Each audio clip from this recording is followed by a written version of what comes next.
Hello दोस्तों, मैं अभिषेक आप सभी का अपने यूट्यूब चैनल अभिषेक की रीजनिंग में बहुत बहुत स्वागत करता हूं। आज हम लोग इस वीडियो में कैलेंडर के बारे में अध्ययन करेंगे, जो कि रीजनिंग का एक बहुत ही महत्वपूर्ण चैप्टर है। बहुत सारे बच्चे, बहुत सारे स्टूडेंट इस चैप्टर से घबराते हैं कि बहुत कठिन है। ऐसा बिल्कुल भी नहीं है। बहुत ही आसान तरीके से मैं आपको इस कैलेंडर को पढ़ाऊँगा और अब मैं आपको विश्वास दिलाता हूँ कि पूरा कैलेंडर आप मुश्किल से 30 से 35 सेकंड से ज़्यादा आप नहीं लेंगे किसी भी टाइप को हल करने में। बस एक ही तरीका मैं आपको ऐसा बताऊंगा जिससे हर टाइप आप लगा पाएंगे। कैलेंडर के जो फैक्ट्स, यहाँ तक कि कैलेंडर के जो फैक्ट्स होते हैं उनको भी आपको याद नहीं करना पड़ेगा, न रटना पड़ेगा। बस वही जो तरीका मैं बताऊंगा उसी में आपको सब कुछ समझ में आ जाएगा। तो चलिए अब हम लोग अपना क्लास स्टार्ट करते हैं। तो दोस्तों, यदि हम किसी कैलेंडर को देखते हैं तो आपको उसमें कौन कौन सी चीज़ें नज़र आती हैं, पहले इसको देखते हैं। तो दोस्तों, अगर हम किसी कैलेंडर को देखते हैं तो जो हमको सबसे पहली चीज़ नज़र आती है वह होती है दिन। सबसे पहले क्या हमको दिखता है? दिन दिखता है। दिन के बाद क्या आपको दिखता है? तारीख दिखता है। तारीख के अलावा क्या दिखता है? माह दिखता है। माह के अलावा क्या दिखता है आपको? वर्ष दिखता है। और वर्ष के अलावा क्या दिखता है आपको? सप्ताह दिखता है। तो दोस्तों, किसी कैलेंडर में केवल इन 5 चीज़ों के अलावा हमको कुछ भी नहीं दिखाई देता। अब ये मत कहिएगा कि सर उसमें फ़ोटो रहता है, उसमें ये रहता है, वो रहता है। हमको फ़ोटो से कोई लेना देना नहीं है। हम यहाँ कैलेंडर पढ़ने आए हैं, ना कि हम फ़ोटो देखने। इसलिए हमको कैलेंडर को पढ़ना है तो इसको अच्छे से आज पढ़ेंगे। देखिए दोस्तों, दिन का मतलब हो गया सोमवार, मंगलवार, बुधवार। तारीख का मतलब 1 2 3 4 5 20 25 ये हो गया। माह का मतलब जनवरी फरवरी। वर्ष का मतलब 2022 2025 1990 1989। सप्ताह का मतलब जैसे आप कभी कभी कहते हैं ना कि एक सप्ताह में एक वर्ष में 52 सप्ताह होते हैं, तो मैं उसी सप्ताह की बात कर रहा हूँ। या फिर कभी कभी आप पूछ लेते हैं किसी से, बताओ 10 दिन में कितने सप्ताह होंगे, तो अगला आदमी बोल देता है कि 10 दिन में एक सप्ताह 3 दिन होता है। तो इसी प्रकार सप्ताह का मतलब ये हो गया। तो दोस्तों, जो आपकी स्क्रीन पे ये पांचों शब्द दिख रहे हैं, इन सब से हमारा एक एक टाइप बनता है, यानी दिन पर आधारित प्रश्न, माह पर आधारित प्रश्न, तारीख पर आधारित प्रश्न, वर्ष पर आधारित प्रश्न और सप्ताह पर आधारित प्रश्न। इसलिए आपको देखिए, कैलेंडर की जो बेसिक चीज़ें हैं उसको आपको अच्छे से समझना है। अगर आपको बेसिक समझ में आ गया तभी हमारी क्लास आगे आपके लिए आसान हो पाएगी। इसलिए जो चीज़ आपको न समझ में आए उसको आप एक बार 2 बार देख करके उसको क्लियर करिए, तभी आपको अगला समझ में आएगा। तो दोस्तों, ये तो हमने देख लिया किसी कैलेंडर में ये 5 चीज़ होते हैं। दूसरी चीज़ें क्या है? दूसरा चीज़ आप पॉइंट जानिए कि जो एक माह होता है वो एक माह 28 29 30 या 31 दिनों का हो सकता है,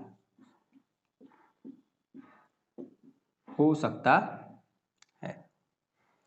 दोस्तों, कैलेंडर में कोई भी महीना या तो वो 28 का होगा, या तो वो 29 दिन का होगा, या तो 30 दिन का होगा, या फिर 31 दिन का होगा। दोस्तों, जो ये आपको 28 और 29 का जो केस दिख रहा है स्पेशल, ये हमारा केवल एक ही माह में आता है और वो है फरवरी।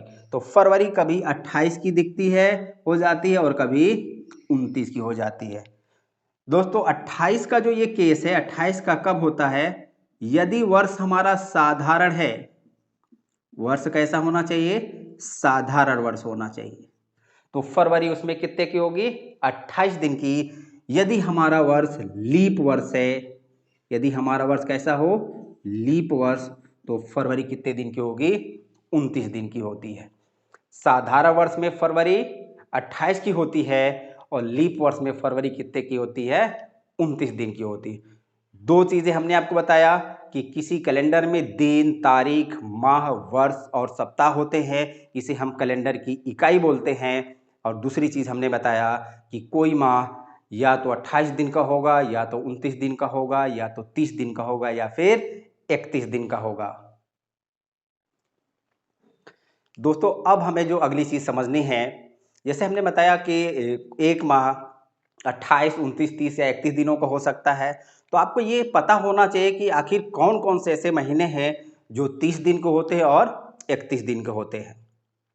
दोस्तों देखिए, किताबों में या फिर आपको बहुत सारे लोग ऐसे बता देते हैं कि ये जो उठा हुआ भाग है, अगर इस पे महीने का नाम पड़ता है तो वो कितने दिन का होगा, 31 दिन का। और अगर ये नीचे जाता है तो कितने दिन का, 30 दिन का। सही तरीका है, गलत नहीं है। या फिर बहुत लोग ऐसे बता देते हैं उठल 31 धसल 30, उठल 31 धसल 30। हमको उठल धसल नहीं करना है। उठल धसल करेंगे तो एग्जाम में हम धस जाएंगे। धस जाने का मतलब कि हमारा टाइम क्या होगा, लॉस होगा। तो हमको उठल धसल हाई ऊपर नीचे नहीं करना है। हमको एक क्या करना है, दोहा याद करना है। अर्थात पढ़ाई के तरीके से पढ़ेंगे तो वो दोहा हमारा इस प्रकार है। अगर ये दोहा आप याद कर लिए तो आपको मुश्किल से 10 से 15 सेकेंड लगेगा यह पता करने में कि कौन सा महीना कितने दिन का होगा। वह दोहा हमारा इस प्रकार है। जून नवंबर जानिए, अप्रैल सितंबर 30, फरवरी 28 या 29 की, बाकी सब 31। जून नवंबर जानिए, अप्रैल सितंबर 30, फरवरी 28 या 29 की, बाकी सब 31। तो दोस्तों हमारे कैलेंडर में 4 ऐसे महीने हैं जो 30 दिन के होते हैं। जो नवंबर, अप्रैल और सितंबर, ये 4 ऐसे महीने हैं। कौन कौन से, जो नवंबर, अप्रैल, सितंबर, 4 ऐसे महीने हैं जो 30 दिन के होते हैं। फरवरी आपको मैंने पहले भी बता दिया कि या तो ये 28 दिन की होगी या फिर 29 दिन का। ये चारों महीने के अलावा जो दिन बचे, जो माह बचे, वो हमारे कितने दिन के होते हैं, 31 दिन के। फिर से एक बार मैं दोहा को रिपीट करता हूँ।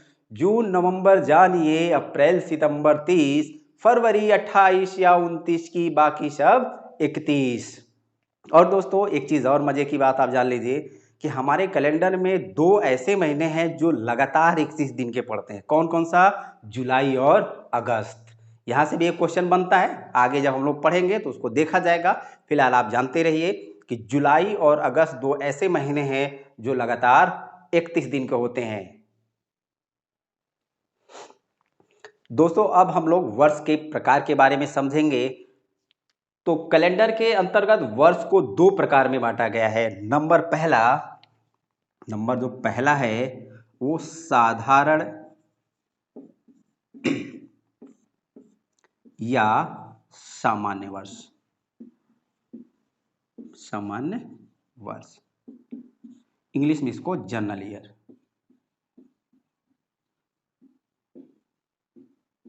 इंग्लिश में इसे जनरल ईयर बोलते हैं। तो दोस्तों हम अगर कोई वर्ष दे दिया गया है आपके सामने और आपसे पूछ लिया जाए कि बताइए यह कैसा वर्ष है, साधारण है कि लीप वर्ष है, तो आप कैसे पहचानेंगे। अब इस बात को हम समझते हैं। देखिए दोस्तों, यदि आप किताब के चक्कर में पढ़ेंगे तो किताब में तो लीप वर्ष और साधारण वर्ष का जो परिभाषा दिया है या उसमें जो समझाया है वह पूरा बाकायदे एक पेज में समझा दिया गया है। हमको एक पेज नहीं समझना है, एक पेज नहीं याद करना है। हम उसी एक पेज को क्या करेंगे, एक लाइन में याद कर लेंगे या फिर समझ लेंगे। तो दोस्तों देखिए, यदि आपके पास कोई वर्ष है, कोई वर्ष दिया हो और आपसे पूछ लिया जाए कि यह बताइए कैसा वर्ष है, तो आप क्या करेंगे, कुछ नहीं करना है। उस वर्ष में आप 4 से क्या कर देंगे, भाग दे देंगे। यदि 4 से भाग देने के बाद आपको कुछ शेष मिल जाता है तो वह हमारा वर्ष हो जाएगा कौन सा, साधारण वर्ष। है ना सिंपल, बहुत ही सिंपल है, कुछ नहीं करना। वर्ष में आप 4 से भाग दे दो, अगर शेष मिल गया तो क्या हो जाएगा, साधारण वर्ष। और आपको पता है कि अगर साधारण वर्ष हो गया तो फरवरी कितने दिन की हो जाएगी, 28 दिन की। दोस्तों फरवरी कितने दिन की हो जाएगी, 28 दिन की। अब अगर फरवरी 28 दिन की हो गई तब आपसे कोई पूछ लेगा बताओ कि अगर फरवरी 28 दिन की है तो उस साल में कितने सप्ताह होंगे। तो कितने सप्ताह होंगे हमको कैसे बताना है, इस प्रकार। अगर फरवरी 28 दिन की हो गई तो दोस्तों उस पूरे वर्ष में जो दिनों की संख्या होगी वह हमारी कितनी होगी, 365। 365 दिनों की संख्या कितनी हो जाएगी 365। अब अगर आपको सप्ताह पूछ लिया कोई तो आप क्या करना 7 से भाग दे दीजिएगा, क्योंकि एक सप्ताह में 7 दिन होते हैं इसलिए 7 से भाग देंगे। और 7 से जब हम भाग दे देंगे तो हमको भागफल 52 मिलेगा, अर्थात 52 सप्ताह। और एक आपको शेष मिल जाएगा। शेष कितना मिलेगा 1। तो ये जो आपको एक शेष दिख रहा है यह कैलेंडर की भाषा में इसे हम विषम दिन बोलते हैं। क्या बोलते हैं? विषम दिन। यानी किसी भी साधारण वर्ष में विषम दिनों की संख्या हमारी कितनी होती है? 1 होती है। किसी भी साधारण वर्ष में विषम दिनों की संख्या कितनी होती है? 1। ये विषम दिन क्या होता है इसको समझ लेते हैं। देखिए दोस्तों, किसी निश्चित अवधि में सप्ताहों की पूर्ण संख्या के अतिरिक्त जो शेष दिन बचता है उसे ही हम विषम दिन कहते हैं। किसी निश्चित अवधि में, निश्चित अवधि कुछ भी हो सकती है, जैसे 10 दिन, 5 दिन, 20 दिन, 50 दिन, 100 दिन, 200 दिन, 300 दिन, कुछ भी हो सकता है, 500 दिन, कुछ भी हो सकता है। तो किसी निश्चित अवधि में, यहाँ पे निश्चित अवधि हमारी कितनी थी? 365। किसी निश्चित अवधि में सप्ताहों की पूर्ण संख्या के अतिरिक्त जो दिन बचता है वही हमारा क्या कहलाता है? विषम दिन कहलाता है। अर्थात अब आपसे कोई ये पूछे कि बताओ किसी साधारण वर्ष में कितने विषम दिन होते हैं, तो आप इस बात को याद रखिएगा, किसी साधारण वर्ष में विषम दिनों की संख्या कितनी होती है? 1। मैं याद रखने के लिए इसलिए बोल रहा हूं क्योंकि कैलेंडर का हमारा एक टाइप ही इसी पे आधारित है। कैलेंडर का रिपीटेशन, यानी इस टाइप का क्वेश्चन पूछा जाता है कि बताइए 2020 का कैलेंडर पुनः कब प्रयोग में लाया जा सकता है। तो दोस्तों अगर ये बात आपको पता रहेगी, याद रहेगी, तभी वो चीज़ आपको, यानी वो टाइप आपको अच्छे से समझ में आएगा, अन्यथा उस समय अच्छे से समझ में नहीं आएगा। तो छोटी छोटी बारीकियां हैं इस चैप्टर में, बस उस चीज़ को आपको याद रखना है कि साधारण वर्ष में विषम दिनों की संख्या कितनी होती है हमारी? 1। दोस्तों अब हम लोग वर्ष का दूसरा प्रकार पढ़ेंगे। तो जो दूसरा प्रकार है इसका नाम है लीप या अधिवर्ष। लीप या अधिवर्ष। दोस्त ये जो आपको लीप देख रहा है यह इंग्लिश वर्ड है, लीप ईयर इसको बोलते हैं। इंग्लिश में लीप ईयर बोला जाता है और हिंदी में इसको अधिवर्ष बोलते हैं। तो आप ये चीज हमेशा याद रखिएगा कि कभी क्वेश्चन ऐसे पूछ लिया जाता है, 4 ऑप्शन आपके पास रहेगा, पूछ लेगा बताइए निम्न में से कौन सा हमारा अधिवर्ष है, या फिर पूछ लेगा निम्न में से कौन सा हमारा अधिवर्ष नहीं है। इस चीज को याद रखिएगा अब कि लीप वर्ष को हिंदी में क्या बोला जाता है? अधिवर्ष बोलते हैं। तो इसी प्रकार देखिए, अगर आपको अधिवर्ष का पता करना है कि कैसे हो पता चलेगा कि हमारा अधिवर्ष है कि साधारण वर्ष, सेम वही तरीका है, कुछ भी नहीं करना है आपको, सेम पिछला तरीका। वर्ष जो दिया रहेगा सीधे 4 से भाग कर देंगे, अगर शेष हमारा 0 मिल गया तो दोस्तों ये क्या हो जाएगा? लीप वर्ष। वर्ष में 4 से भाग दिया, शेष अगर 0 हो गया तो हमारा लीप वर्ष होगा। और यदि लीप वर्ष हो गया तो फरवरी, आप बताओ जल्दी से फटाफट कितने दिन की? 29 दिन की। और अगर फरवरी हमारी 29 दिन की हो गई तो दोस्त आप बताइए उस पूरे वर्ष में कितने दिन हो जाएंगे? एक दिन इधर बढ़ रहा है तो एक दिन इसमें भी बढ़ जाएगा, अर्थात 365 की जगह क्या हो जाएगा? 366 दिन। अब अगर आपसे ये पूछ ले दोस्त कि बताइए कि लीप वर्ष में हमारे कितने विषम दिन होते हैं या कितने सप्ताह होते हैं, तो सेम वही तरीका, 7 से आप क्या करेंगे? भाग दे देंगे। 7 से भाग देंगे तो आपको मिलेगा 52 सप्ताह। 52 सप्ताह प्लस 2 दिन, अर्थात किसी भी लीप वर्ष में विषम दिनों की संख्या हमारी कितनी होती है? 2 दिन। इस बात को भी आपको याद रखना है, दोनों पॉइंट याद रखना है। साधारण वर्ष में विषम दिनों की संख्या 1 होती है और लीप वर्ष में विषम दिनों की संख्या कितनी होती है? 2 होती है दोस्तों। अब मुझे आशा ही नहीं पूरा विश्वास भी है कि आपको बहुत अच्छे से समझ में आया होगा कि लीप वर्ष क्या होता है, साधारण वर्ष क्या होता है। दोस्तों चलिए हम लोग 1-2 एग्जाम्पल देख लेते हैं ताकि यह हमारा कॉन्सेप्ट और अच्छे से क्लियर हो जाए। एक दो एग्जाम्पल देख लेते हैं, फिर उसके बाद क्लास हम लोग आगे बढ़ाएंगे। दोस्तों आपके स्क्रीन पे एक क्वेश्चन दिख रहा है। क्वेश्चन में लिखा है निम्नलिखित में से कौन सा वर्ष अधिवर्ष हो सकता है। आपको ये बताना है इन चारों में से एक ऐसा ऑप्शन है जो अधिवर्ष या लीप वर्ष है, उसी का आपको ढूंढना है। तो परिभाषा हमको पता है ऑलरेडी कि अगर आपको किसी वर्ष को ये पता करना है लीप वर्ष या साधारण वर्ष, हम 4 से भाग देकर पता कर लेंगे। अगर कुछ शेष मिलता है तो वो साधारण हो जाएगा, अगर शेष 0 हो गया तो हमारा क्या हो जाएगा, लीप वर्ष। तो चलिए 4 से भाग देते हैं दोस्तों। तो देखिए दोस्तों बहुत लोग क्या करेंगे 1985 को चेक करेंगे तो 1985 में ऐसे 4 से भाग देंगे। नहीं, तो ऐसा आपको नहीं करना है, हम बड़े हो गए हैं। ये ऐसा तो छोटे बच्चे भाग देते हैं, बड़े हो गए हैं तो हम लोग एक चीज़ याद रखेंगे, 4 से विभाजिता का रूल जो हम कक्षा 3 और 4 से ही पढ़ते चले आ रहे हैं। तो 4 से विभाजिता का नियम होता है यदि इकाई और दहाई की संख्या 4 से पूरी तरह विभाजित हो जाए या इकाई और दहाई की संख्या 0 हो तो वह पूरी की पूरी संख्या 4 से विभाजित हो जाती है। दोस्तों इकाई और दहाई की संख्या 4 से पूरी तरह विभाजित हो जाए तो भी पूरी संख्या हमारी 4 से विभाजित हो जाएगी, या फिर इकाई और दहाई की संख्या क्या होना चाहिए, 0 हो, तब भी हमारी पूरी की पूरी संख्या 4 से विभाजित हो जाती है। तो दोस्तों हम लोग 1985 में 4 से भाग नहीं देंगे, ऐसे हम क्या करेंगे केवल और केवल 85 में 4 से भाग देंगे। तो अगर 85 में 4 से हम भाग देंगे तो 4 दूना 8, 4 एकम 4, एक शेष मिलेगा। कितना शेष मिल रहा है हमारा यहाँ पर, शेष 1 मिल रहा है। तो शेष मिल गया तो ये हमारा लीप वर्ष या अधिवर्ष नहीं होगा। इसी तरह 67 में अगर हम 4 से भाग देंगे तो यहाँ पे हमारा देखिए क्या कुछ शेष मिलेगा, 4 एकम 4, 2 7 यानी 27, तो 4 छक्का 24, 24 हो गया। तो शेष हमारा कितना मिल रहा है यहाँ पर 3, और जब 3 शेष मिल गया तो ये भी हमारा लीप वर्ष नहीं होगा। अब 22 में हम क्या करेंगे, 4 से भाग देंगे तो 22 में दे 4 पच्चे 20, शेष हमारा यहाँ पे कितना मिल रहा है 2, शेष कितना मिल गया 2, इसलिए यह भी हमारा लीप वर्ष नहीं होगा।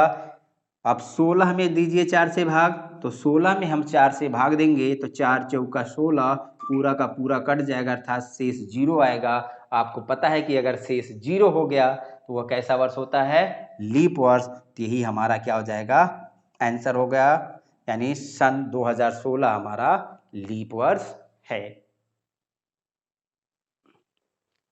दोस्तों अब आपके स्क्रीन पे हमारा दूसरा क्वेश्चन दिख रहा है। इसमें आपको बताना है कि दिए गए वर्षों में से कौन सा एक ऐसा वर्ष है जो लीप वर्ष या अधिवर्ष है। दोस्तों इस क्वेश्चन में बहुत सारे स्टूडेंट कंफ्यूज हो जाते हैं या फिर क्वेश्चन को गलत कर देते हैं। तो आपको बिल्कुल भी कंफ्यूज नहीं होना है, एक छोटा सा कॉन्सेप्ट यहाँ पे हमको पढ़ना पड़ेगा। तो चलिए उसको अच्छे से पढ़ लेते हैं। देखिए दोस्तों जिनको नहीं पता वो क्या करेंगे कि 4 से भाग दे करके तो हम चेक कर लेते हैं कि लीप वर्ष या साधारण वर्ष। तो 4 से भाग देंगे तो ये भी पूरा पूरा कट जाएगा, ये भी कट जाएगा, ये भी कट जाएगा, ये भी कट जाएगा। क्यों, क्योंकि 4 से विभागता का रूल ही अभी हमने पढ़ा कि यदि इकाई और दहाई की संख्या कोई ऐसी मिल जाए कि जो 4 से पूरी तरह विभाजित हो जाए, या फिर इकाई और दहाई की संख्या क्या हो, 0 हो, तो वह पूरी की पूरी संख्या 4 से विभाजित हो जाती है। तो दोस्तों इन चारों ऑप्शनों में इकाई और दहाई की संख्या आपको 0 दिख रही होगी, इसका मतलब ये 4 से पूरी तरह विभाजित हो जाएगी। देखिए दोस्तों अब यहाँ पे यह एक स्पेशल वर्ष है, इसको हम 4 से नहीं भाग देते हैं, इसको हम 400 से भाग देकर पता करते हैं कि लीप वर्ष या साधारण वर्ष। ऐसा क्यों होता है इसको अभी हम लोग कुछ देर बाद समझेंगे। बस इतना जानते रहिए दोस्तों, जिस भी सन का इकाई और दहाई का अंक 0 होता है वह कैसा वर्ष कहलाता है, वह शताब्दी वर्ष कहलाता है। कैसा, शताब्दी वर्ष यानी सेंचुरी ईयर, इसको इंग्लिश में सेंचुरी ईयर बोलते हैं। कैसा वर्ष कहलाता है, शताब्दी वर्ष। यदि किसी शताब्दी को आपको पता करना है कोई लीप वर्ष है या नहीं, 4 से नहीं बल्कि इसको कितने से भाग दिया जाता है, 400 से।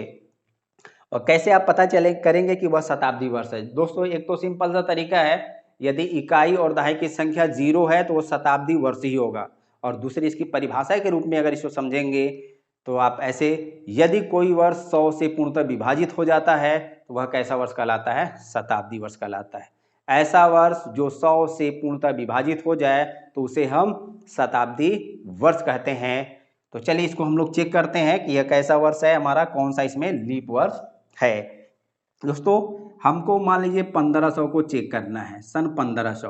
तो आपको ये तो पता है कि 4 से भाग देना है, ठीक, सिंपल सा। बस आपको एक चीज़ और कर देना है, जिस भी सन का इकाई और दहाई का अंक 0 होगा तो आप 4 के आगे भी डबल 0 बढ़ा देंगे।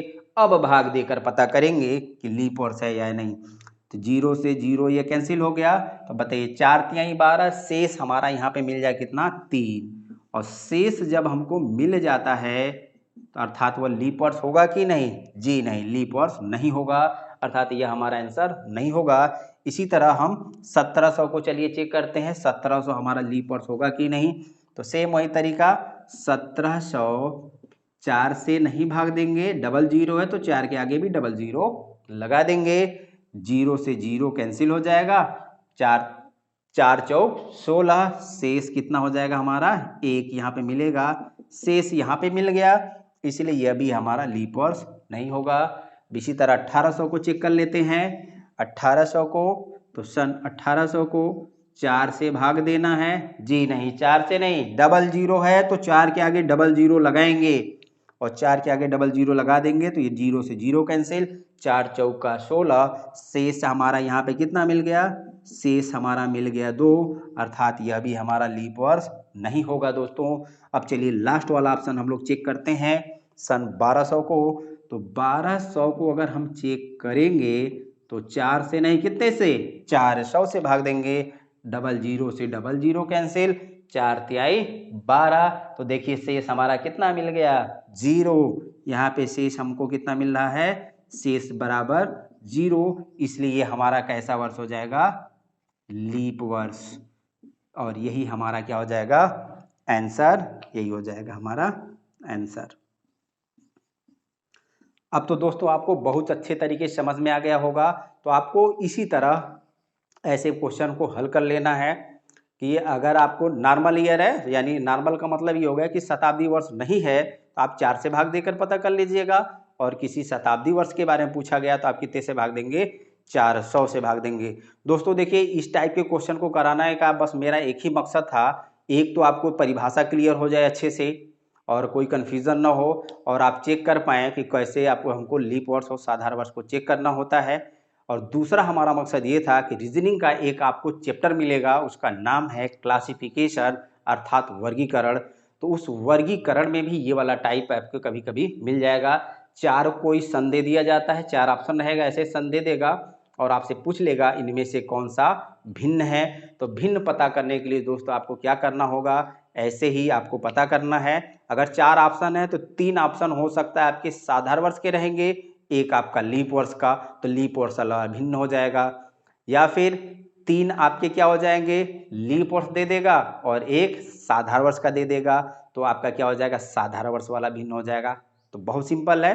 तो मेरा बस मकसद यही था कि आप क्लासिफिकेशन में भी अगर कभी इस टाइप के प्रश्न सामना होता है तो आप उसको भी कर लें, और दूसरा मकसद ये था कि इस चैप्टर को हम लोग अच्छे से समझ लें, यानी इस टॉपिक को कि लीप वर्ष कैसे पता करते हैं और साधारण वर्ष कैसे पता करते हैं।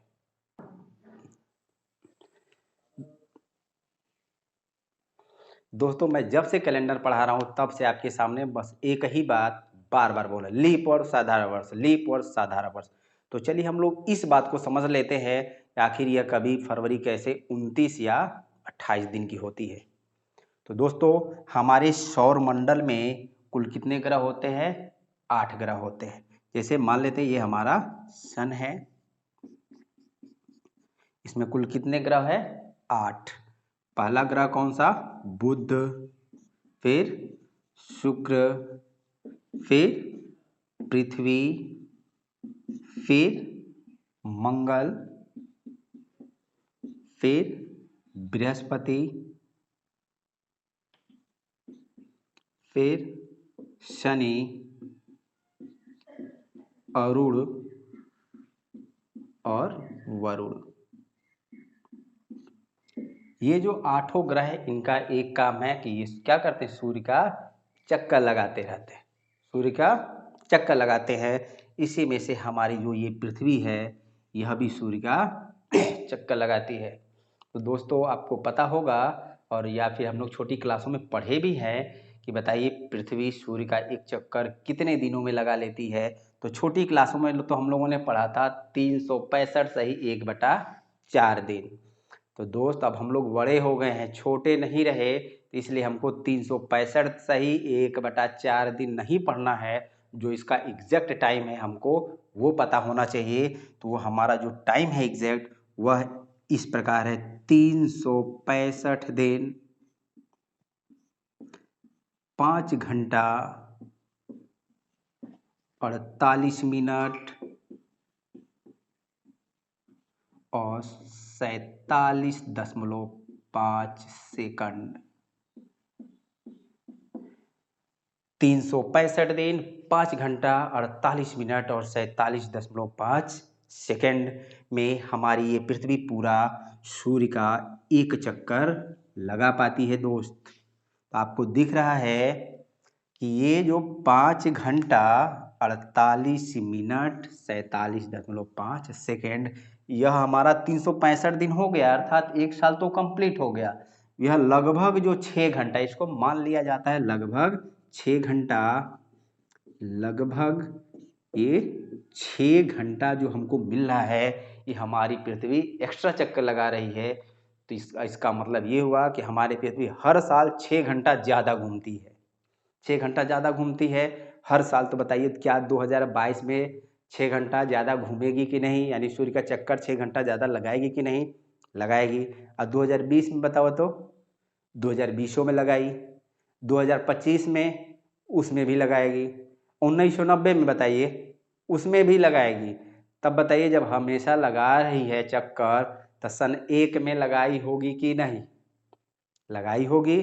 सन 2 में ओहम लगाई, सन 3 में ओहम लगाई और सन 3 के बाद 4 में उसमें भी लगाएगी। तो भाई जब हर साल लगा रही है तो इसका मतलब सन 1 में भी 6 घंटा एक्स्ट्रा चक्कर लगाएगी पृथ्वी और सन 2 में भी लगाएगी 6 घंटा एक्स्ट्रा और सन 3 में बताइए, सन 3 में लगाई कितना घंटा, 6 घंटा और सन 4 में कई घंटा, 6 घंटा। तो मैं जोड़ा लो, पूरा जोड़ने के बाद कितना मिल जाएगा, 6 6 6 6, 4 बार 6 जोड़बत कितना आई, 24 आई, यानी 24 घंटा। और 24 घंटा बराबर कितना होता, 24 घंटा बराबर होता भैया एक दिन। और जब एक दिन हो रहा है तो ये कई साल में मिल रहा है, 4 साल में, यानी हर चौथे साल हमारा एक दिन बढ़ रहा है। इसीलिए हर 4 साल बाद फरवरी कितने दिन की हो जाती है, 29 दिन की। या हर चौथे साल पे हमको क्या मिलता है, कौन सा वर्ष, लीप वर्ष मिलता है। तो दोस्तों मुझे आशा ही नहीं पूरा विश्वास है आपको ये चैप्टर बहुत ही अच्छे से समझ में आया होगा। हाँ दोस्तों लास्ट में एक चीज़ और समझ लो, ये जो हमने आपको बताया 365 दिन 5 घंटा 48 मिनट 47.5 सेकेंड, यह किसी किसी किताब में जो हमने ये लिखा है 47.5 जो लिखा है, यह किसी किसी किताब में आपको 46.5 भी मिलेगा। तो उससे घबराने की ज़रूरत बिल्कुल भी नहीं है। अगर ऑप्शन में 46.5 और 47.5 ये दोनों ऑप्शन आपको मिल रहा है, ऑप्शन पूरा ऐसे मिलेगा, एक बार पूछा भी गया है रेलवे के एग्जाम में। रेलवे में ज़्यादा इस टाइप के क्वेश्चन पूछे जाते हैं। ये बहुत ज़्यादा पुराना एग्जाम भी नहीं है, जिसने अगर आरपीएफ 2013 का पेपर दिया होगा, आरपीएफ एसआई का, तो उसमें ये क्वेश्चन पूछा गया था। और ये ऑप्शन आपके मिले थे, ये पूरा ऑप्शन यहाँ तक सेम था, बस ये 46.5 47.5 43.5 44.5 ऐसे दिया था। तो वहाँ पे 47.5 को ही उस रेलवे ने, यानी रेलवे का जो आयोग था वह 47.5 ही वाले ऑप्शन को सही माना था। इसलिए आपको अगर ऑप्शन में 47.5 और 46.5 दोनों दिया है तो आपको 47.5 वाले को सही का निशान लगा देना है, यानी सही वाला ऑप्शन को कलर कर देना है, कौन से, 47.5 वाले को। जब 47.5 ऑप्शन में ना रहे तो उस कंडीशन में आप क्या कर दीजिएगा, 46 मार दीजिएगा। देखिए ये जो आपको मिल रहा है 365 दिन 5 घंटा 48 मिनट 47.5 सेकेंड, इसको हम लोग क्या बोलते हैं, सौर वर्ष भी बोला जाता है दोस्तों। तो कैलेंडर में ये हमारा आज का बेसिक कॉन्सेप्ट था। बाकी का जो क्लास होगा वो हम अपने नेक्स्ट वीडियो में देखेंगे। इस वीडियो को आप बहुत अच्छे से देख लीजिएगा। अगर आपने इसको अच्छे से देख लिया तभी आगे का वीडियो आपको समझ में आएगा और आपके लिए बहुत ही आसान होने वाला आगे का वीडियो, और या आगे का जो कॉन्सेप्ट है बहुत ही आसान हो जाएगा दोस्तों। हमने आज आपको जो भी पढ़ाया आपको समझ में आया कि नहीं आया, और हमने जो जैसे आपको पढ़ाया है हमारे पढ़ाने की टेक्निक कैसी है, अगर इस टेक्निक में कुछ सुधार आप चाहते हैं उसको आप ज़रूर बताइएगा। हमसे जितना हो सकेगा मैं आपके लिए करने के लिए तत्पर रहूँगा हमेशा। तो अपना सुझाव हमें अवश्य दें। आज देखिए तो गर्मी बहुत पड़ी, वीडियो बनाते बनाते देखा ही भीज गई है, पूरा हालत ख़राब हो गई है, सब पूरा भीग गया हूँ मैं। लेकिन फिर भी इतनी गर्मी में आपके लिए वीडियो बना रहा हूँ, तो आपसे मैं एक आग्रह करूँगा, वीडियो को ज़्यादा से ज़्यादा शेयर करिएगा और अपनी प्रतिक्रिया ज़रूर दीजिएगा और मन लगा के पढ़िएगा। जय हिंद, जय भारत।